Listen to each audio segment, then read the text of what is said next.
Welcome, everyone, to Analytics are for the Nerds. We are starting our new year off with everyone. Let's go.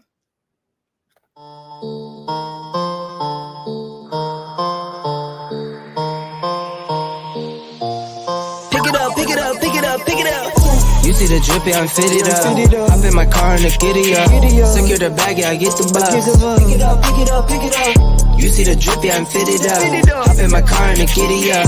Secure the bag, yeah, I get the bus. Pick it up, pick it up.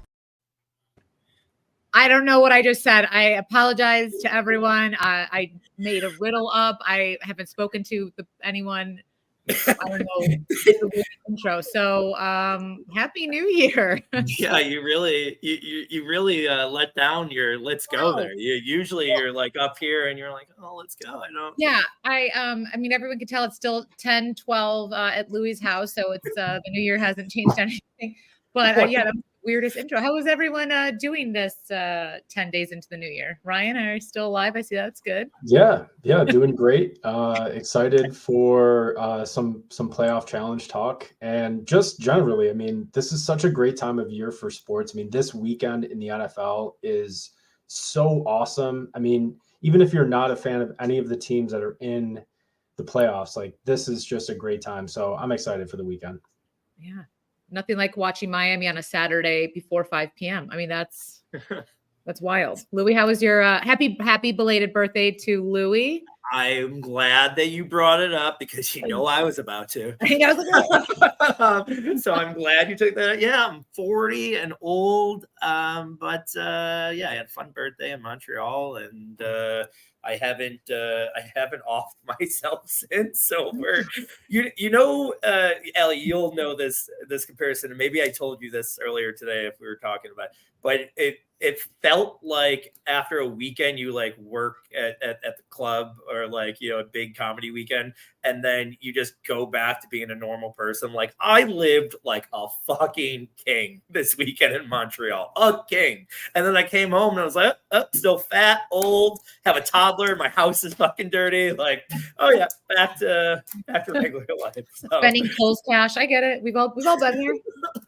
Well, welcome to the podcast, everyone. Happy New Year. We've got a really fun show. We have the guys from GOBILLS, GOBILLS group in the house, and here they are. There we go. It's Sean, Tom, and Nick. Hi, guys. I gotta go all the way down for Nick. Here we go. We got him on. How's it going, everyone? Really good. Thank you for having us. Yes. Yeah. Well, thank you for being here. And now, can you tell us all of your secrets? Okay. You guys know what you're doing. So it's very, very exciting to have you on. And as fellow Buffalo folk, what a great week for us Buffalo Bills fans, right? Yeah, I mean, for Bills fans, it's been a fun week for sure. I want to say, I know we probably talked a little bit all in this group, but I was on the bandwagon all year. I never worried, even at 6-6. The team was good. I'm glad we're here. And of course, this is going to be the year that we'll talk a little bit more about it in the playoff preview. But like, doesn't it feel like this is kind of how it had to happen the year we finally win? I don't know. I'm a little. What's the word I'm looking for, Ellie? Cautiously optimistic. There it was. Look at I put two big words. Two big words together. Yeah, I did it all. Thanks, Tom. How did your guys? Before we let Ellie go into the rest of it, I want to ask you guys, because I haven't had much of a chance to talk to you. I know some things. I got some info from the streets, but I know the main event in FFPC didn't work out for you this year. So sorry. So sorry that you guys could have pad your millions. But how overall did you feel each of you had your season, and did you have some success elsewhere to make up for it? I know Sean did. Yeah. Sean, why don't you take that one? I guess I'll start. So yeah, we didn't do that well in the main event. It was tough. We ran into the injuries that everyone ran into, the bad luck everyone ran into. It was a brutal one. But I did I did a lot of best ball this summer. I fired pretty hard, and I ended up with a team in the puppy finals that ended up winning the whole thing. So I ended up shipping the puppy on underdog for $75,000, which is pretty cool. So yeah, it ended up being a rough year up until week 17, and then all of a sudden week 17 everything changed pretty quick. So, but that was I ended up having a pretty good year. So. And then me and Dom just invested in knowledge this year. I learned a lot. I made friends this year. I had fun. That would probably be a pretty good summary of how the year went. No, I didn't feel like I had a lot of bad teams. Didn't have too many regrets take wise, but I think it was one of those years. Didn't have enough Mostert, no Puka, no Kyron, no Tank Dell. Things kind of caught up to you more so than other years. It felt like when we were admiring Sean's winning puppy team, couldn't help but notice like some of our favorite redraft main event targets were on that team. There's a little bit of self-assurance or imposter syndrome combating there. It's just like, okay, we're on the right player somewhere, but ultimately just like couldn't get those awesome teams this year. Yeah, this year felt like it was a lesson in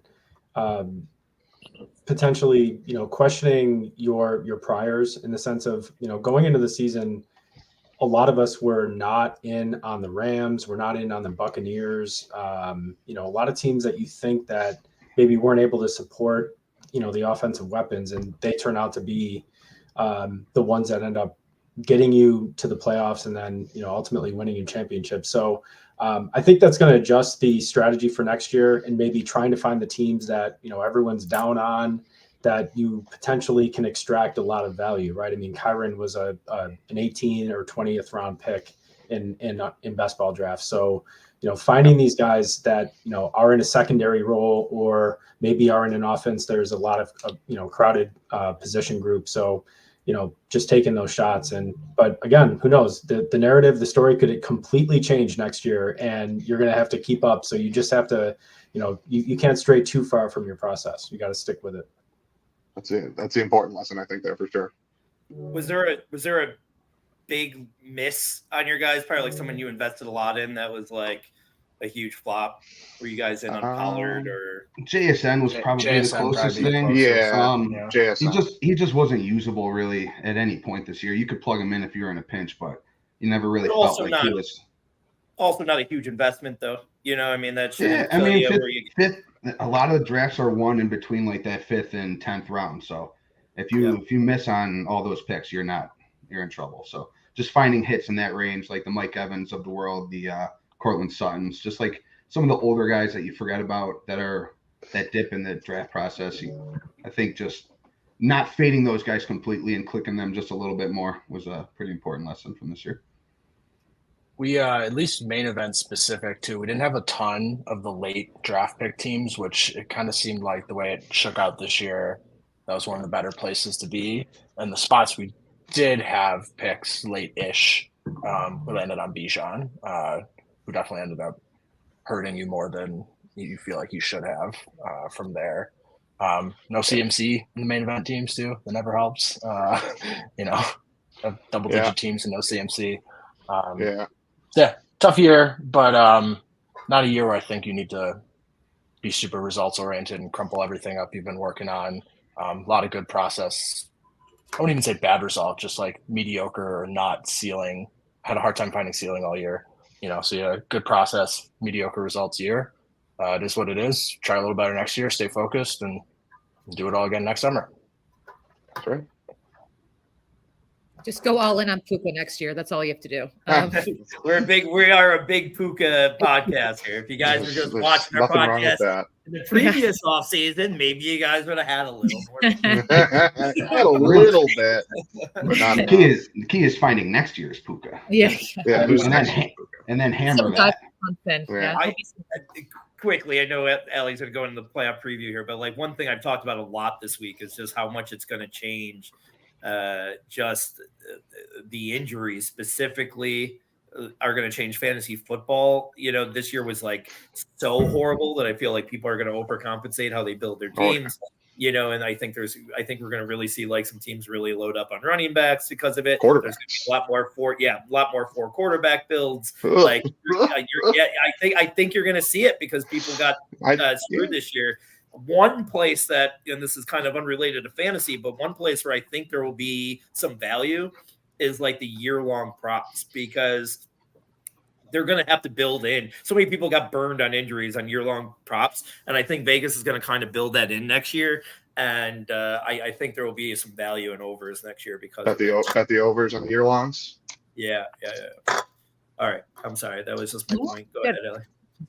What are we talking? Podcast? Who are we? So let's go into the NFL playoff preview. We've got some really exciting, heavy games coming up. I'm just going to go game for game. Jump in. Tell me what you think about the game, hot players, all that good stuff. So let's start first with KC and Miami. Thoughts? Well, if Miami's healthy, they're extremely dangerous to Kansas City, I think.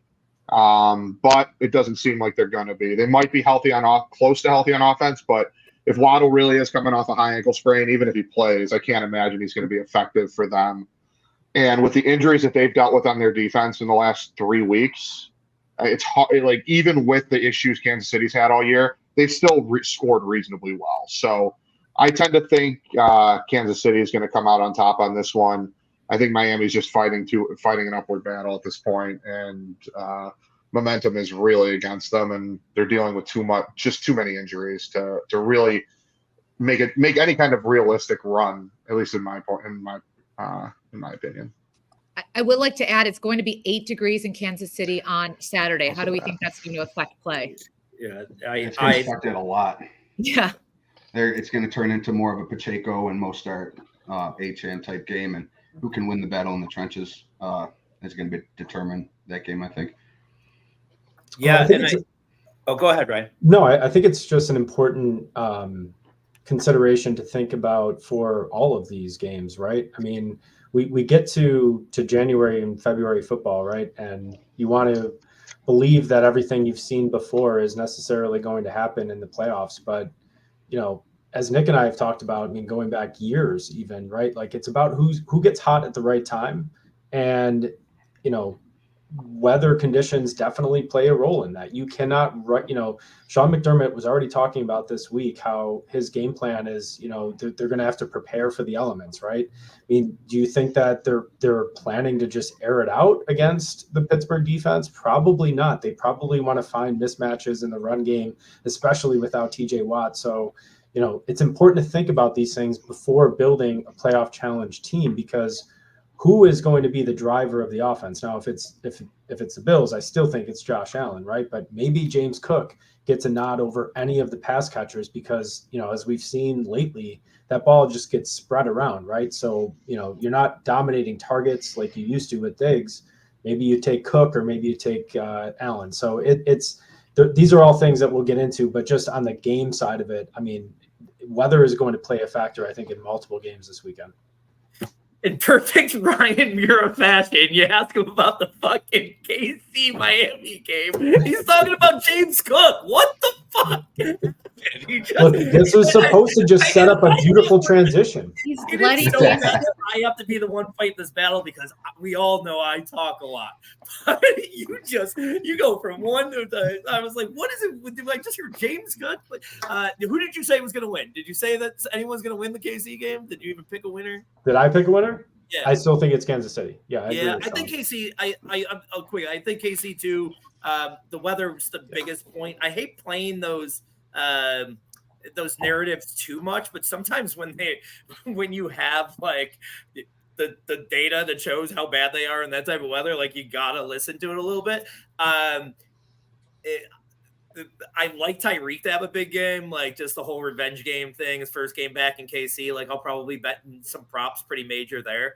But again, even I find myself like, what are you talking about? Like revenge game? Like what is he going to try harder because it's KC than he would have against any other team in the playoffs? Like whatever. I think he'll have a huge game, but I do think KC pulls it out. Dom. Yeah, if I mean, sounds like there's some chance we'll see Waddle, but just defensively, if Waddle's not the same threat that we're used to them being at, their offense isn't scary in the same way. I think typically Kansas City would be favored by more in this game. I know the line kind of jumped from open to where it is now, but Kansas City's got this offensive identity crisis that's been going on for a month, 6 weeks. They catch the Dolphins really kind of banged up. I think Kansas City gets it done too. I'm not a neutral. I mean, I'm a Bills fan, right? I don't really want to see these teams playing well. We all would have been more excited about this game 6 weeks ago than we are now. There's a pretty I hope it's kind of fun and there's some scoring, but there's recent play from both these teams to make you think that might not be the case. We just did the NBC Sports thing. We just jinxed KC. We went KC all the way through, which definitely means Miami's going to win. Yeah. Let's move on to Cleveland and Houston. And we do hear that Amari Cooper will be playing. How does that look? How do we feel? Anyone jump in? Two of the best stories of the year, right? Like, oh, go ahead. Sorry. Yeah, two of the best stories of the year. This is another game where I feel like it could shoot out, right? Like, we know what Houston is going to try to do, at least early. They're going to play to CJ's strengths. They're going to throw the ball downfield. They're going to try to make some plays. Cleveland has been, I mean, they've been a good defense all year, but they have had games where teams score 4 or 5 touchdowns on them. And Cleveland offensively is, I mean, arguably playing better than anyone right now. So you kind of hope for it could be a shootout there, but then at the same time, if Cleveland's defense does get a lot of pressure and make Stroud's life pretty difficult, if the Browns do emphasize the run a little bit more, or maybe you see a couple Flacco turnovers, I could also see this turning to a kicking fest too. The line's close. This is definitely for the first game of the playoffs in that early Saturday slot that usually kind of sucks. This is a pretty interesting game, actually, that I'm definitely looking forward to watching. Yeah, this game feels like the hardest one to predict, doesn't it? Yeah. It really, yeah, like Dom said, it could be a kicker fest. It could be 10-7. It could be 38-35. Both these offenses, well, I think Cleveland's playing a little bit better just collectively, but Houston on any given Sunday can, like right now, they can score 38 on anybody. Nico Collins is playing unreal. Singletary's kind of and he's been playing well too. They're giving him a lot of volume.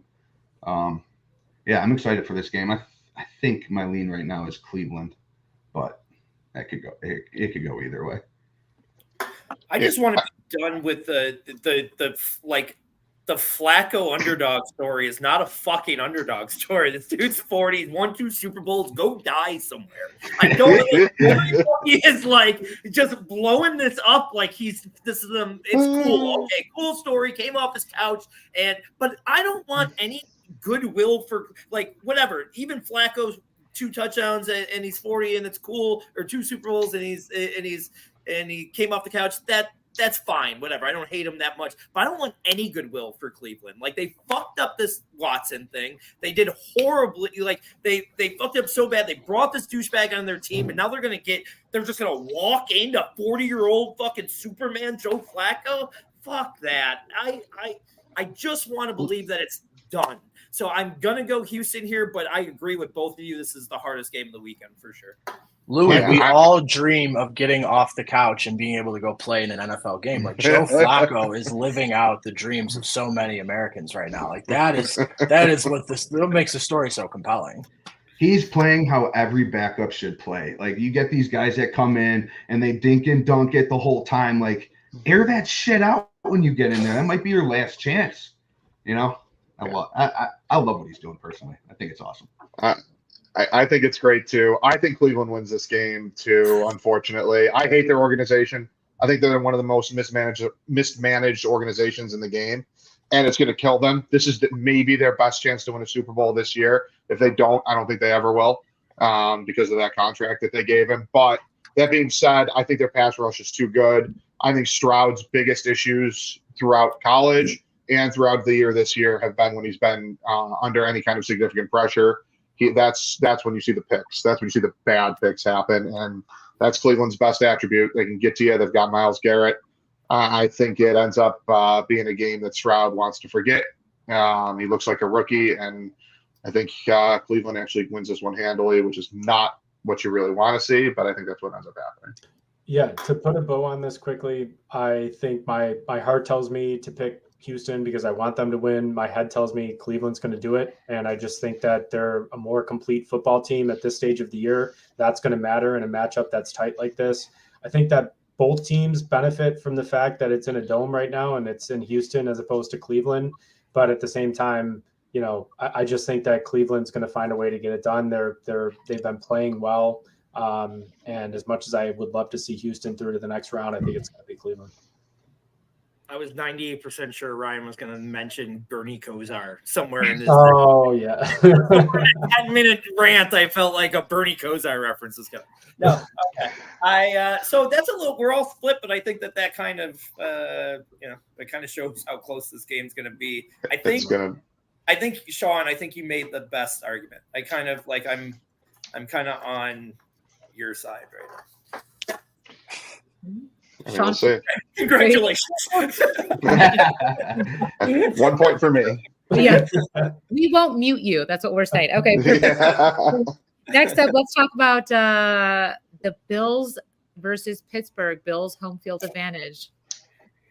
Well, I feel like I should go first since I've already given my spiel apparently about how I think it might be a run game affair. I do think James Cook is going to matter, or just the run game in general is going to matter, whether that's Fournette or even Josh Allen on design runs.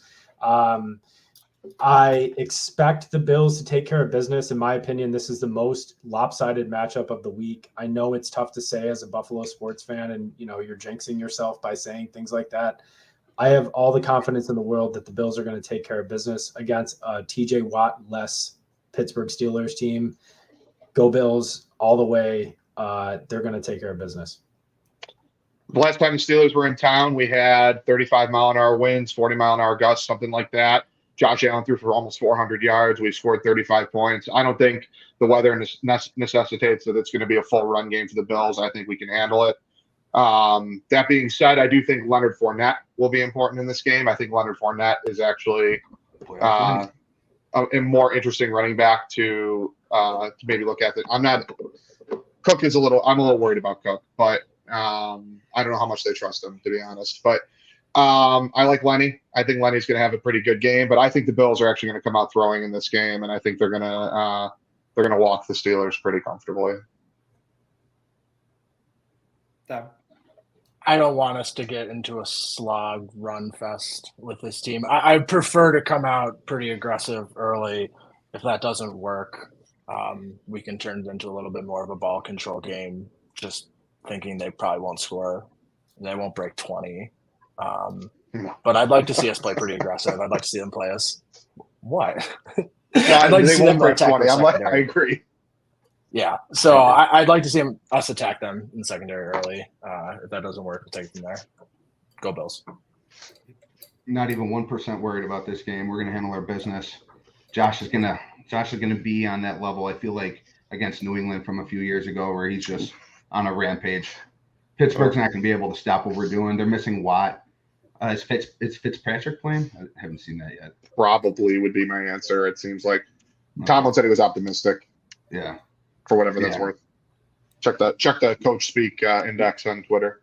We're gonna handle our business. Quickly, I know I know we were all gonna say Bills here. I think, and I'm just to piggyback a little bit. At the gambler in me, when you see a line go from 7.5 to 10 that quickly, and if I see it go to 10.5, I always want to say there's going to be a little bit of a middle there. So I still feel like we're going to win. I don't think it's going to be a blowout. I could see a 10-point win. I could see it go from 7.5 to 10.5 and then end at 10. So they kind of middle it a little bit. I think it still would be like a game like last week against Miami, maybe a closer score, but feel like a blowout the whole game. Maybe a garbage touchdown at the end or something. Vegas gets their money. But this is not even an ounce of worry with me either.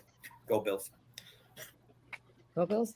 All right. See everyone there on Sunday. Let's go moving on to Dallas and the Packers. Pick somebody, Ellie.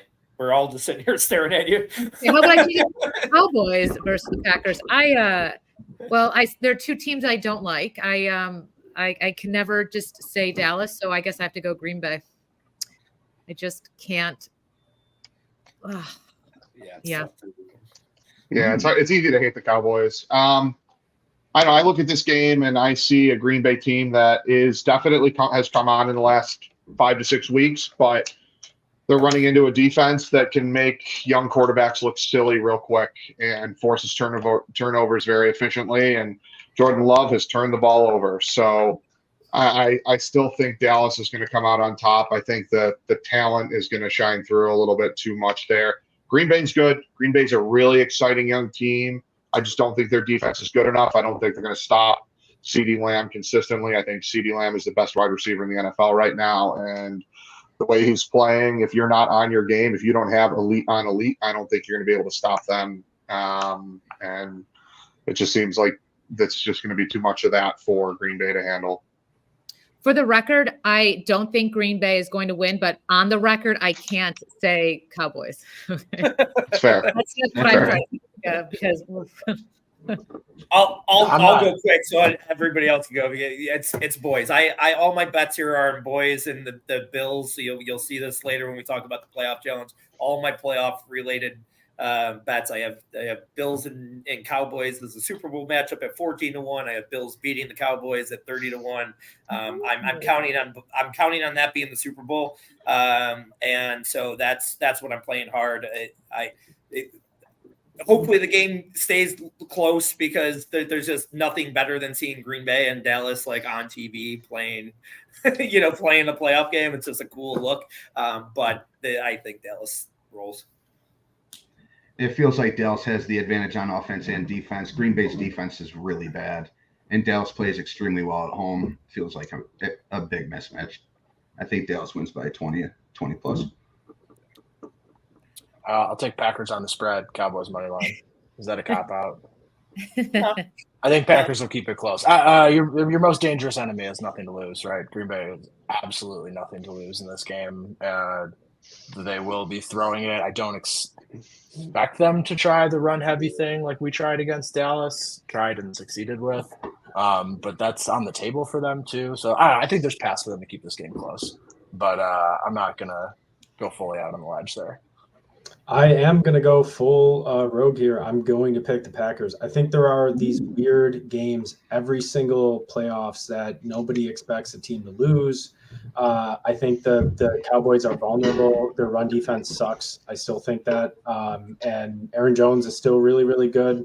He could have a huge game. And look, Jordan Love, I know he throws a lot of picks. He's got a high variance, but he still delivers like a really good deep ball. And if he has his receivers going on against some of the secondary options against Dallas, I could see it happening. And so I've never been confident in Dallas this year.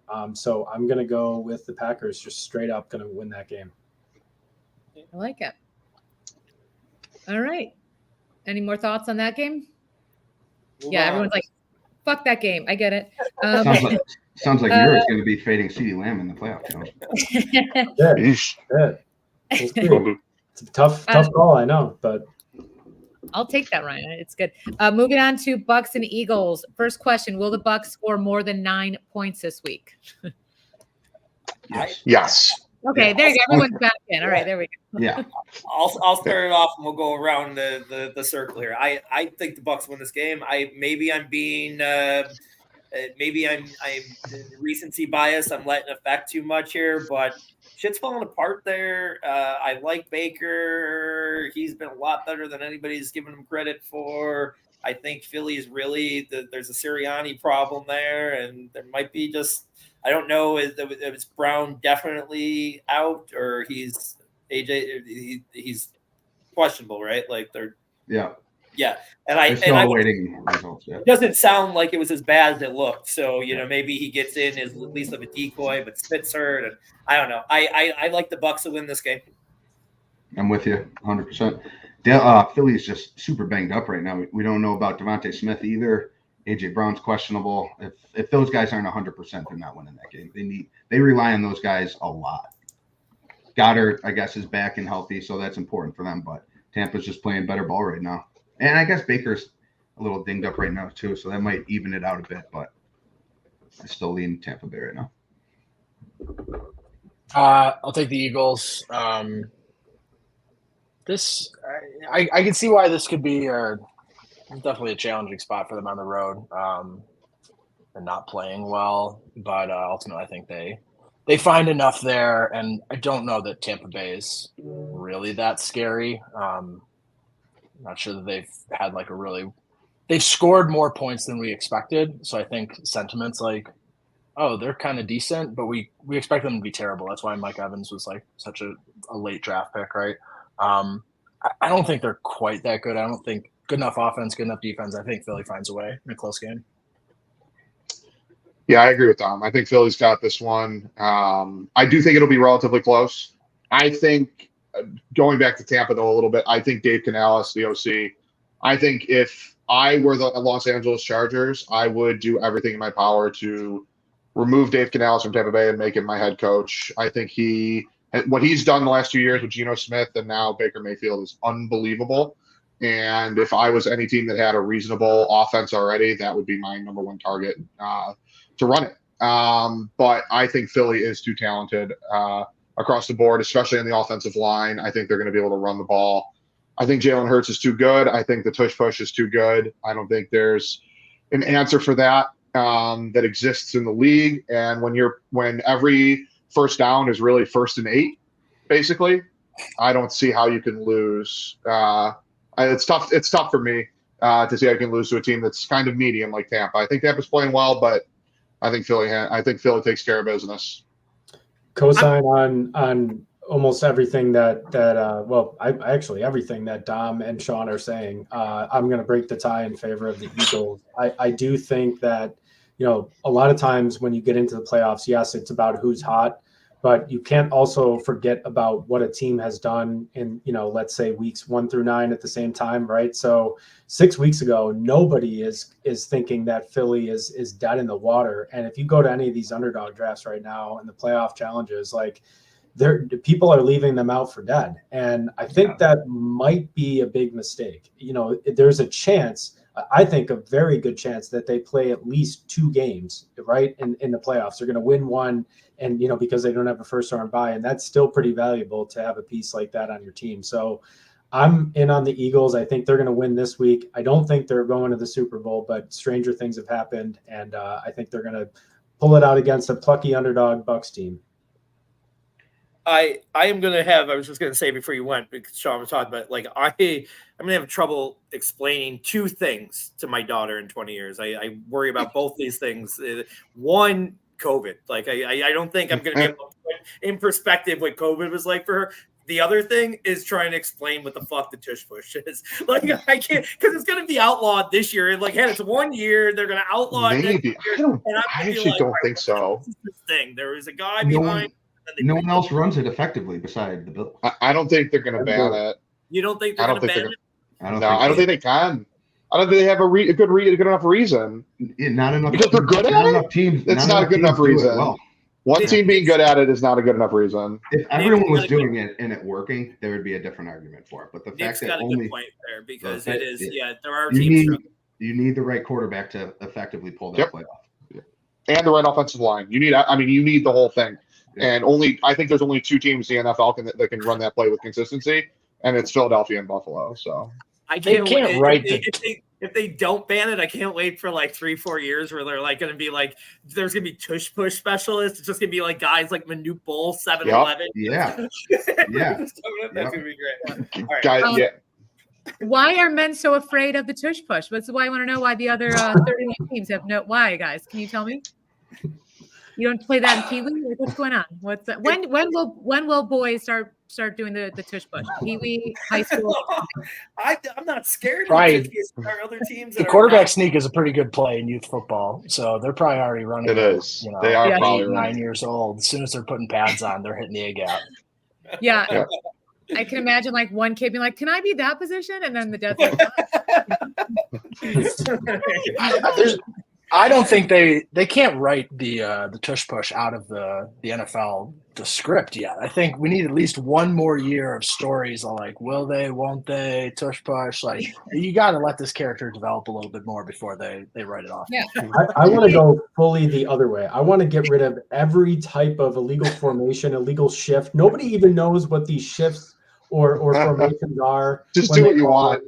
You know, when it's against you, everyone's like, "Oh yeah, that you can't do that." And then when it's like, or I'm sorry, when it's against you, you're not worried about it at all. And when it's against the other team, you're like, "Oh yeah, you totally can't do that."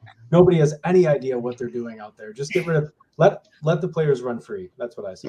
Like Canadian football. I want Dan Campbell to be on 30 for 30, like in the locker room, being like, "You're going to push." You know, I want it. I want that so bad for them. Long live the tush push. All right, so let's I think that is our whole week, right? We got the best game of the week that we didn't talk about. Yeah, you just spoke of Dan Campbell. Speaking of Dan Campbell, we got Rams and Lions. We got the big Matt Stafford big game, jersey controversy. What are we thinking? Rams or Lions? I have the Rams. I think the Rams are gonna win this game. That's probably not the popular opinion, but I think the Detroit defense isn't playing that well right now, and the Rams offense is. I don't think there's a weakness on that offense. I think that offense might be the most dangerous unit in the NFL because of every single guy on it, what they do well. If they're doing it well, they're impossible to stop. So. I think they end up taking care of business. I think Jared Goff wilts in the big game, as he is wont to do, and I think Stafford and the Rams take care of business. Yeah, it feels like advantage Rams. You know, a lot of experience, obviously with Goff on the opposing coaching staff. It also feels like Detroit got about as bad as a draw as you possibly could get, given their defensive struggles. The Rams are hot right now. The Rams kind of feel like they check all the boxes for a lower seeded team that could go on a run. Obviously, it's a huge, bigger than the game thing with Stafford and kind of the connection between these two teams. But the Rams feel like they check all the boxes. I can see why they're a trendy, best ball pick to kind of at least make the semifinals here or something. Like they really feel like they're hitting their stride in the right moment. I'll go Rams as well. Yeah, I'd feel much better about Detroit if they didn't send Laporta out to the Wolves last week. No idea where they were playing their guys in that game. I think that just hurt their chances of going to the Super Bowl. I think they legit had a shot to at least make the conference championship. And if Laporta's not healthy, I just don't see them beating the Rams. The Rams are a well-oiled machine right now. They got multiple ways to beat you. And Detroit's defense is not playing well. So, yeah, give me Rams in this one. I was leaning Rams all week before I really dug into my research. And I got one thing that totally switched me off. And this is maybe stupid, but it is interesting to me. Kyren Williams' touchdown number for the playoffs is plus 150 at over 1.5. Now, I'm not saying Vegas is always right, but that seems like the biggest sucker bet ever. And I think that coincides with a Detroit Lions win, right? Like if the Rams play 2 games, he's crushing that and getting, 150. So I don't try to let betting lines totally stir me away, but that was really interesting. And shut the fuck up, Ryan. I see you smiling over there. Oh, what me? Why am I catching the stray? It's what I'm laughing at. Go. Mid monologue, he calls you out there. No, that was not me. Who read it? That is all right. So I am actually agreeing with you, Louis. My pick is the Lions. I know that the Rams feel like the hot teams. I think the hardest part of picking any playoff winner is to, decipher between the teams that you think are hot and are going to go on a run and the teams that you think are, paper tigers or fool's gold, right? So I think the Rams are a team that have been a mess at times. And like, if you watch them earlier in the season, you'd be like, this team has no chance to win a game in the playoffs, especially against the Lions, who have been so consistently good. And but for a horrible reffing decision, would be potentially a number 1 seed. So I think the Lions are going to pull through. All right. Well, it's a great weekend for football. So very excited to talk about this stuff this weekend and look for the games. Moving forward, we're going to talk about some FFPC Challenge Strategy. So without giving any of your secrets away or any of your strategies, let's talk about this Playoff Challenge Strategy. So I'm just going to I'm going to take a second here just to explain it. But I feel like anybody here that's listening is going to kind of know what we're talking about here. But there's basically 14 playoff teams. You'll see on the left, there's 12 positions to fill: 1 quarterback, 2 running backs, 2 wide receivers, 4 flex, tight end, kicker, and defense. And basically you want to fade 2 teams that you think are going to lose first round or first game. It could even be a divisional team if you think that they're going to lose the first game. And then your fade, your other 2 fades would be kicker or defense. You would think would be teams that you're going to lose. And then surprisingly, looking over the numbers from last year, like Hurts was the quarterback on the top 25 teams there. He only played 3 games. I've always played this to try to get a quarterback playing 4 games, and it looks like that got debunked last year. So I'm interested in hearing, I guess, let's just go and talk about basic strategies guy by guy. Let's start with you, Sean, about like how you usually attack this contest in general, even if it's talking about putting multiple entries in, or are you diversifying or whatever. Let's talk about how you attack it. Yeah, I like the idea. I mean, I for sure like to do the idea of multiple entries. But in general, when you're looking at each individual one, you like to construct a narrative. Look at the matchups and be like, okay, well, I think this game is going to go this direction. I think this game is going to go this direction. And based on that is how you want to kind of construct what you're doing. Attacking players. You want your quarterback, ideally, like you say, to play 4 games. I mean, that is something that does make sense in most years. Last year, I think Hurts, had the crazy numbers. He scores a bunch of rushing touchdowns. And we have 3 quarterbacks in the competition this year that are capable of doing that, one of which is on a bye. So it does kind of bring that question into play. Do you need to start a Josh Allen, who would play 4 games? Or do you want to go with a Lamar Jackson who's going to play 3, but can also have 6 rushing touchdowns in those 3 games? So you have to look at that, but you generally want to strategize based on how you think that the playoff is going to go. Go through your bracket, attack the teams that you think are going to go deep, fade the teams that you think are going to lose early, and you have to look at what you think the rest of the field is going to do. Also, there are going to be players who are 80 plus, 90 plus % owned probably this year. Guys like McCaffrey, Lamb. Everyone's going to have those guys. Who else on Dallas do you want besides CeeDee Lamb? I mean, how do you justify taking anyone else?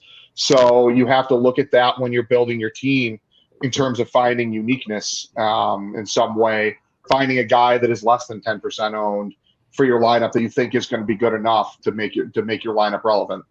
So there's a lot that goes into it, and that's a little bit. I'll let the other guys kind of go into some other things. I'm just going to play off your point real quick here, and I won't talk much strategy, but just to go about the last year's winner had tons of chalk. I mean, you're talking Hurts, McCaffrey, Eckler, Barkley, Lamb, Chase, Jefferson, Diggs, Kelsey. Like that was his only kind of it was Kirk, and it wasn't like Kirk was not, Kirk. I think Kirk was probably number 2 on Jacksonville. So if not the top pick on Jacksonville. So you need chalk in your lineup. I think you could get too cute with these things sometimes, but chalk at the end of the day is going to win. You just got to pick the right chalk.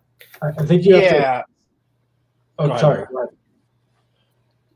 No, I was going to say, I usually start, obviously you're going to be focusing on the bracket, right? And like what scenarios you think are actually going to play out. I like to start with coming up with 4 semifinals teams, right? Like you're going to want quarterback, 3 flex from those positions.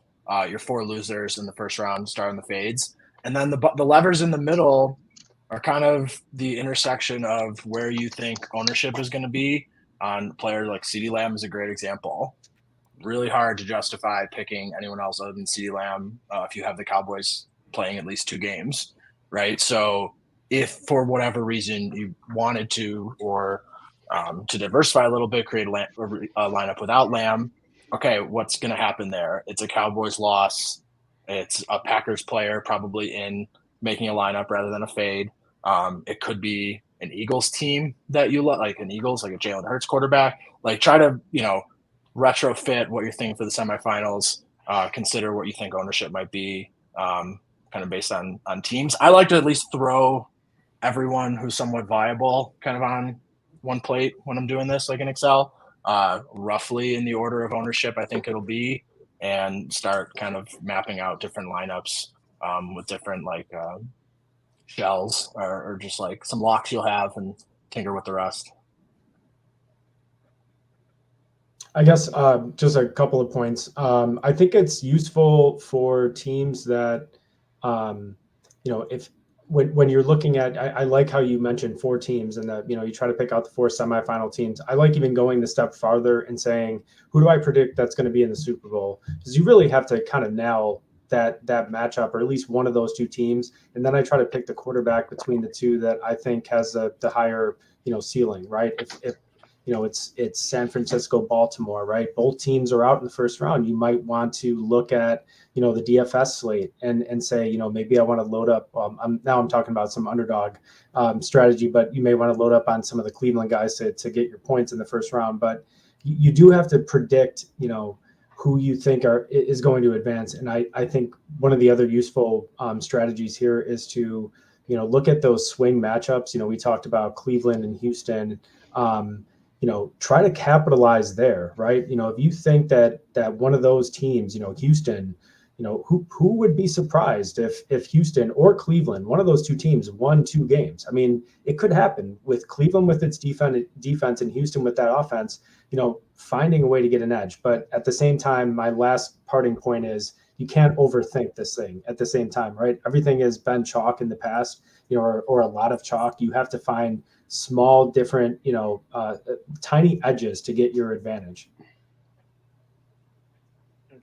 Nick, you got anything to add? Oh yeah. I like looking at the chalk that I like, finding the chalk that I don't like, going down the list, finding some under 10%, see if I think that those guys can make a difference over some of the chalk. And I also think that finding a kicker and a defense that only play once is really important. The winner last year had Miami defense, which I think was only played in about 2%. So that was a huge separator for them with all the other chalk that they had. So if you can nail your kicker and your D only playing 1 game and having a spike week out of one of those spots, that's a massive advantage if you want to play more of the chalk. Miami's a great example, and not to say I'm going to play Houston and Cleveland like this year, but those 2 teams could be similar to Miami. So last year, right, why is Miami enticing to not play defense? They're super concentrated. You feel like you know who's going to score, and you feel like they're going to score, right? So that's like another way to get a little leverage too, is like, okay, I'm still picking the Dolphins to lose, which isn't crazy, but I'm going to pick their defense, who happened to score well. Like, right, that was the unexpected part of that game. But you're getting like mini leverage too on Houston and Cleveland are probably pretty good examples of this, where like not a ton of options. Like if you like one of those teams, and you're not going to go like real on a ledge and play their quarterback, like you feel like you know where their points are going to come from, and you feel like people are probably going to play them. I know people are going to play Cleveland defense too. That might suck up a little bit of ownership, and it might not be a perfect example to Miami last year, but just like the opposite, thinking of it in the opposite way too. It's like, oh, people like Detroit Rams would be a good idea, a game too, where like the total's high right now, but if you had to take that game was going to dud, and then that team was going to, like, the winner was going to lose in the second round, like you can get creative there to get some leverage, full fade versus soft fade kind of thing. Yep. He's getting so hot right now with the sock. I see it. She's blushing. She's really getting into it. I get it. All right, Allie, I know. Okay, that's it. Then we'll move on. Allie's got a doctor's appointment in the morning. I got a 5-minute game before I draft. 5 minutes, promise. and then we'll get to the draft. It won't take that long. It's not a scary doctor's appointment. Like I'm not dying or anything. It's like way to ruin. Spoiler alert. Spoiler alert. I'll be back next week. Okay.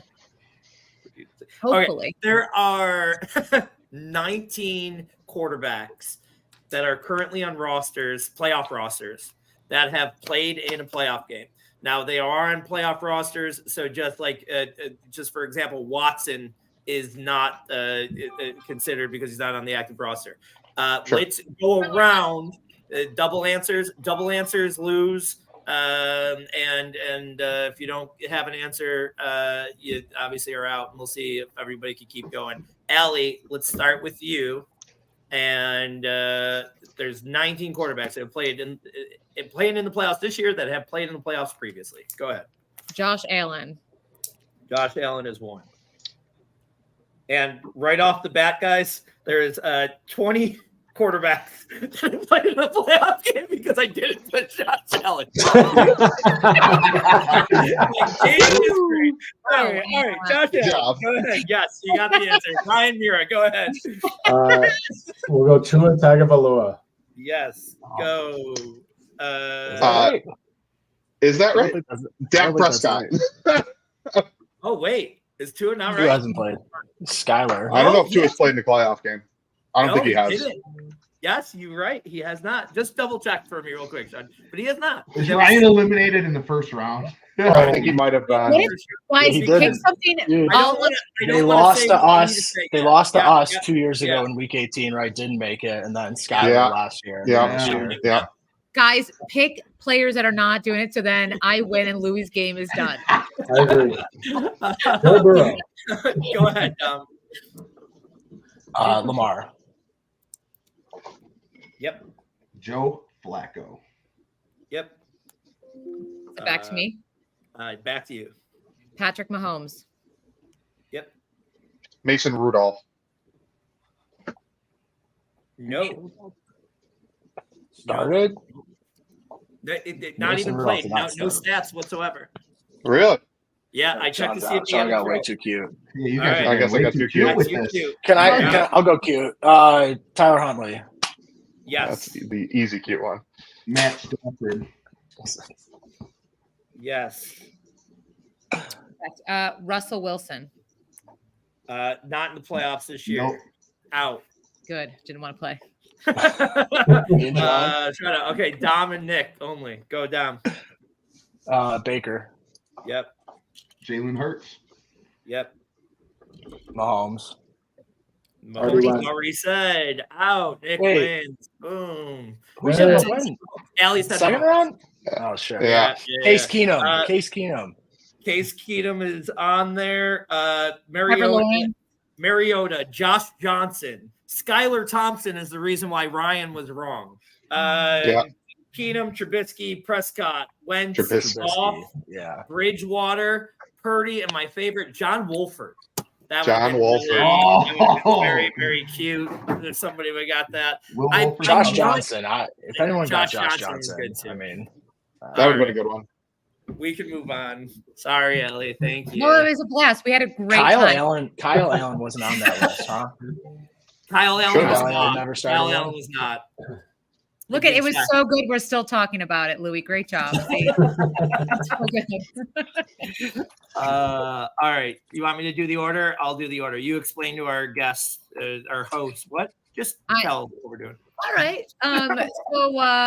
Listener, we are doing a winter activity draft, which Louis went away to sleepaway camp, which is called Montreal, and was like, what a wintry city. Let's do a draft. So we are doing winter activity draft. Louis, what is the order? All right, here it is. Number 1, Ryan. Number 2, Nick. Number 3, Sean. Number 4, Allie. Number 5, Lou. Number 6, Dom. You wrote that down, Allie? Yep. Ryan, Nick, Sean, Allie, Lou, Dom. All right, because I did not. Okay. You're in charge. All right.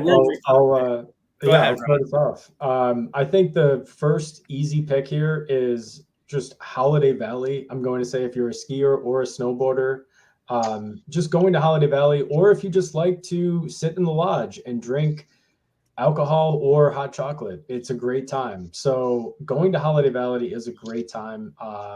And you really can, I mean, I know you can go there and golf in the summer, but you can golf a lot of other places. So going there in the wintertime is great. So skiing or snowboarding, number one on my list.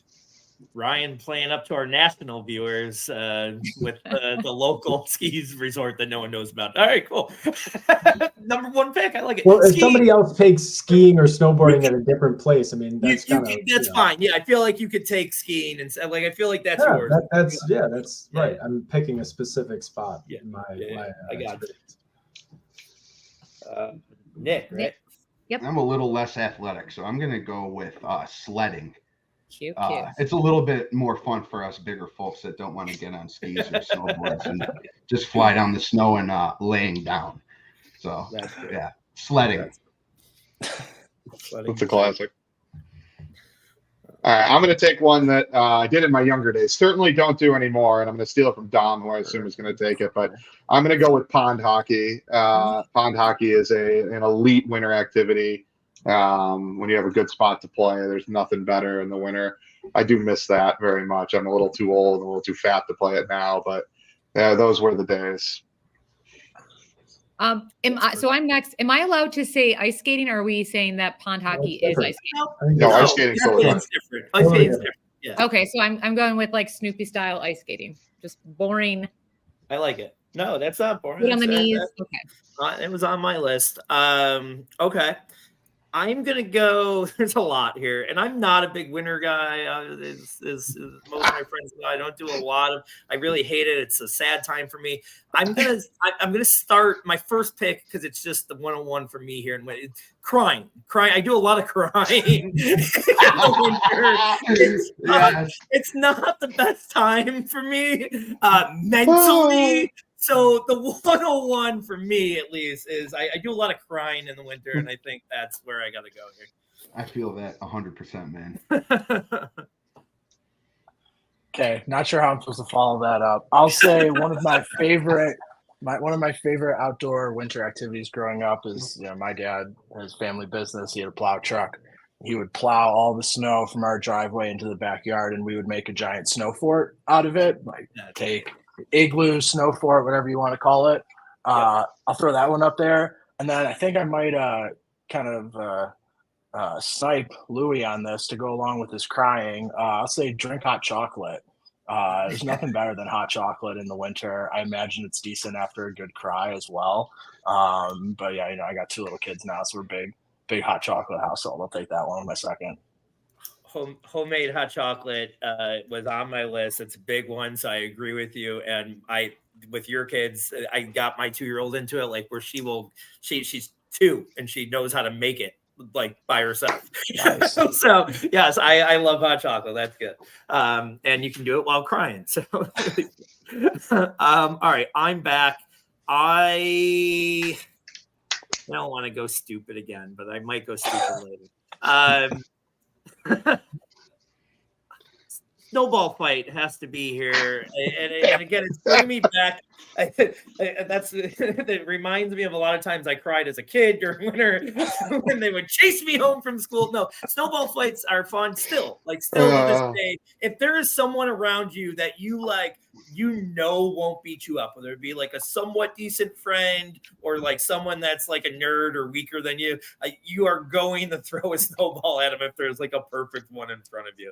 And yeah, snowball fights. I gotta put here. All right. Louis hates kids that are homeschooled. Okay. My favorite winter activity is saying Happy New Year like longer than I should. I like to wait so like no one like that's how long I like to do it. So saying Happy New Year longer than I should. That's great. Thank you, John.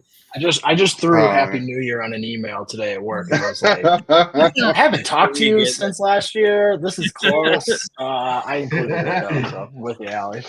Yeah, it's like holding on to eye contact too long. It's so like you're powerful, Yeah, I'm I'm going to stick with the sports theme because when we were kids, that's all we did. When we played football when it was snowing outside. Yeah. Anytime you can play football in 2 feet, in a foot and a half of snow, you don't know what you're missing until you've done that.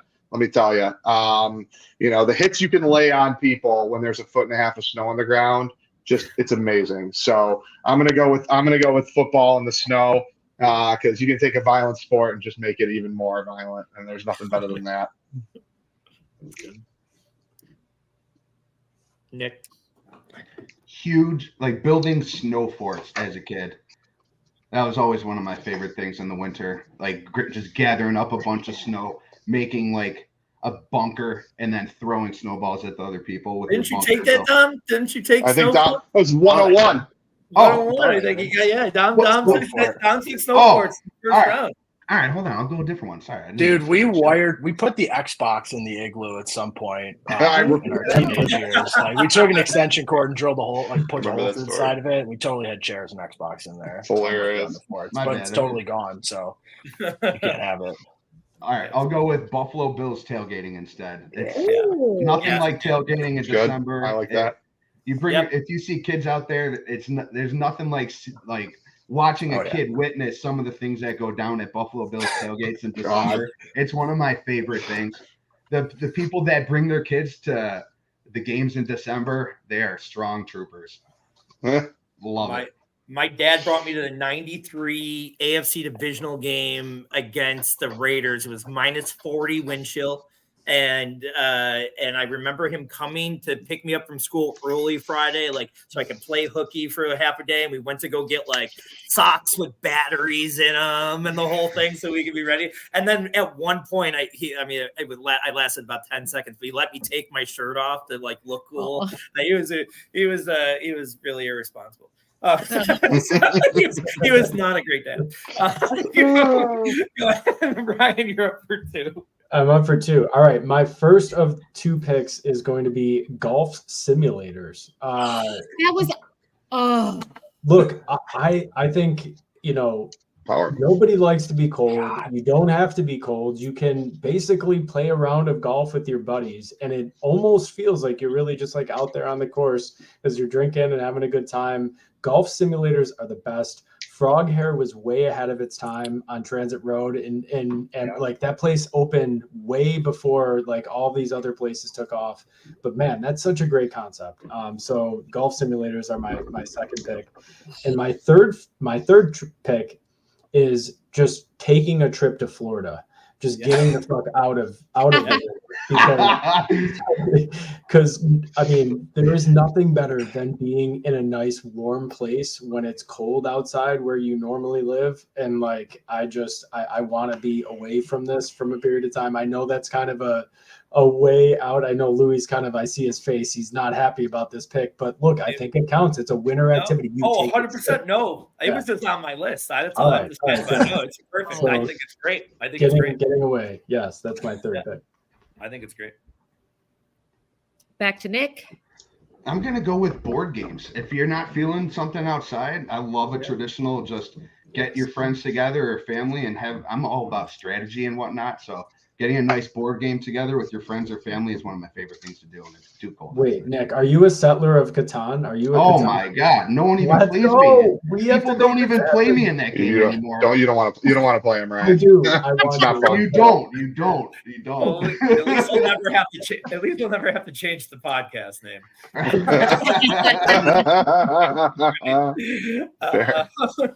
I have no idea any of the words you guys just said, but I'm assuming you guys are fucking losers. That's all I know. I don't know what any of that means. I assume something about Star Wars. I don't know. I never watched one. Go ahead. Well, it's a game that involves building roads, Louis. That's how exciting it is. You build roads in the game. It's awesome. No, I'm going to piggyback off that Nick's a little bit, but I'm going to say a good old poker home game in the wintertime. It's nothing better. Getting together with the guys, playing some cards, having some beers or whatever, and enjoying yourself. I love a good home game in the wintertime for sure. Yeah, like it. Since Ryan took my Top Golf, huge Top Golf fan. Good job, Ryan. I'm picking another great sport that I love to watch in the winter, which is basketball. College, NBA, the best. Do you play, Ellie? Have you ever played? I'm not. I'm just wondering. Do you play basketball? I have, but like now, because it's been so long, it would be like Aaron Carter versus Shaq. Like it would be like, and like when Aaron Carter was alive, like not, you know. Okay. I already know our next 2 date nights for Analytics or for the Nerds. Ryan's going to take me to a golf simulator, and me and you are going to play one-on-one basketball. It's going to be great. Oh yeah. This realistically is my number 1 pick, but I knew no one would take it, and I could have waited a while. It's fucking bubble bath season, guys. And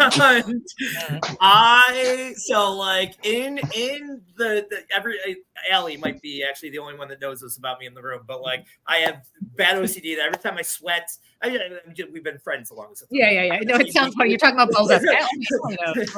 Allie, because we dated for so long, she knows this. She knows my showering schedule. No, every time I sweat or poop, I have to shower. And I have IBS, so I shower a lot. And in the winter, it changes quite a bit, and we do bubble bath season. And then another, like a little addition to bubble bath season that like no one gets or understands. Since I was like 7 years old, after I get out of the bubble bath, I wrap up all tight and stuff. You know, it's chilly. And then I take the hair dryer and I put the hair dryer all over my body until I warm up completely. I've been doing it since I was 7. No wonder why I went through 10 years of infertility. just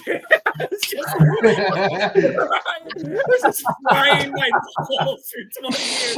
Oh my god. When it falls up, you guys throw the freak, dude. Oh my god. That's my pick. It's my pick. Oh man. That season. Wait, like, like blow dryer. Like I will send you next time. Like I won't show you anything. Yes, I will send you a video next time that's not R-rated. I'm always covered with I'm covered with the towel too. You cover up the towel and you warm up the towel. It's that's nice. If you did it once, you'll never not do it again. Yeah. Yeah.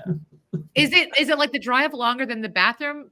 No, so my baths last anywhere from 45 minutes to an hour, and then that can be a 10-minute process. 10-minute process.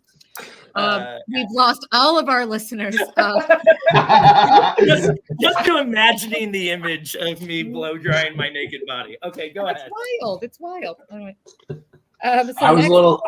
That's me for 2. I was a little stumped for one of these picks, and Louis actually bailed me out with the bubble bath talk, believe it or not, because strictly better than a bubble bath, no offense, is going in a hot tub outside during the winter. Yeah. So I'm gonna take a little jacuzzi trip outside as one, and then could go a couple different directions here.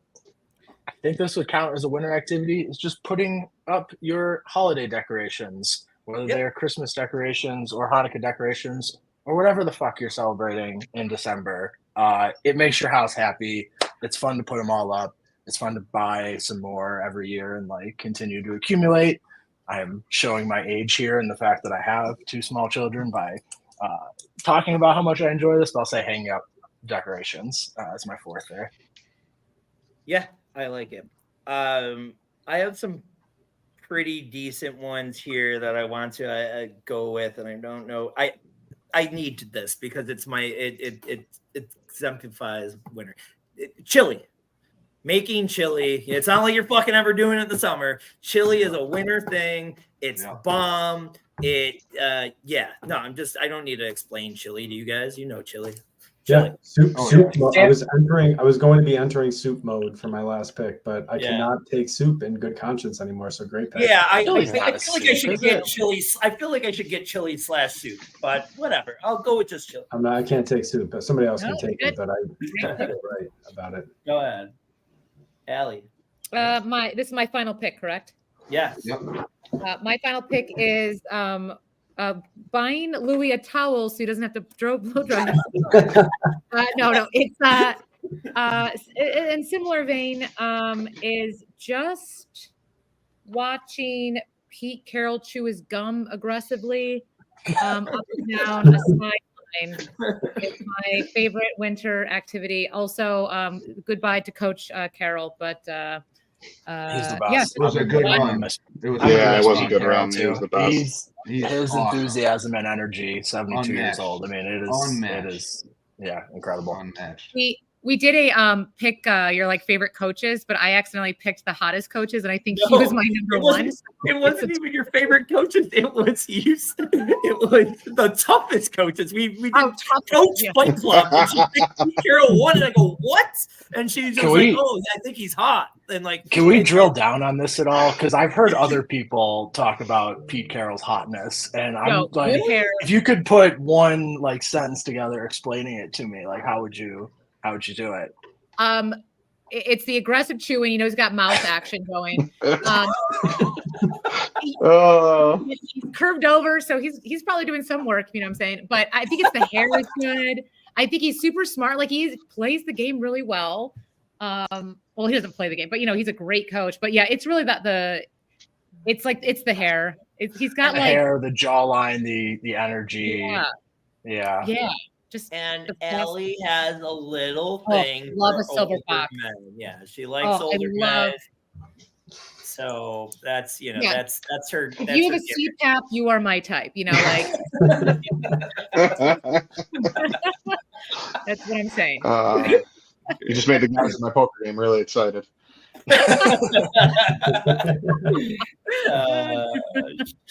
John, your last pick. Has no one taken Snowman Building yet? No. I will take Building a Snowman. Building a Snowman is awesome. It is a great time in the winter. When I was a kid, we built a snowman every year. It was always a big deal. So that's I'm going with that one for sure. I can't believe it's lasted this long. We were so poor we never had the extra carrot. So that's fair. That's fair. Couldn't do it. They didn't give Kira free lunches. I know. Oh, very good. So is that corncob pipe in this economy? Like, come on, no chance. Yeah. No, Nick then Ryan. Yeah. Has anyone taken watching playoff football? No. I'm going with that. I mean, divisional round. Yeah. Wild card round this weekend and next weekend are the absolute best. You get football all weekend, all playoff, win or go home. I'll be watching every game, every second of it happily, even if the game sucks. Yep, 100%. All right, and with the last pick, the Mr. or Ms. Irrelevant of this draft, I am going to be taking the act of kicking the ice chunks that are in the back of your car, like between the wheel well and the wheel, that's like the pick of the draft. I like the greatest feeling ever. You feel like you are satisfying. Yeah. Like, you know that what was that game, Icebreaker, right? When you would like have to type or like hit the thing but not knock out the other, don't break the ice, whatever that game was. It's like that, but you want to dislodge it perfectly so that it's no longer in your wheel well or in between where your tire is. So it is the greatest feeling ever. So picking those ice chunks off the car is the greatest. It's a good one. That's a good way that. Who doesn't do that? I'll run through a couple real quick that were extras on my list. Sleeping, but I didn't want to get too sad after the driving thing. I feel like I would have gotten a few calls. Welfare check. Yeah. I have never went tubing, but it is the most fun thing in the world in my head. So maybe that's another date we can do tubing. Cuffing season. Now that I'm available, and binge watch TV shows. No one said, which I thought was a good one. But being at home with the it's called NFL football. I don't watch a hell of a lot of TV. I don't know.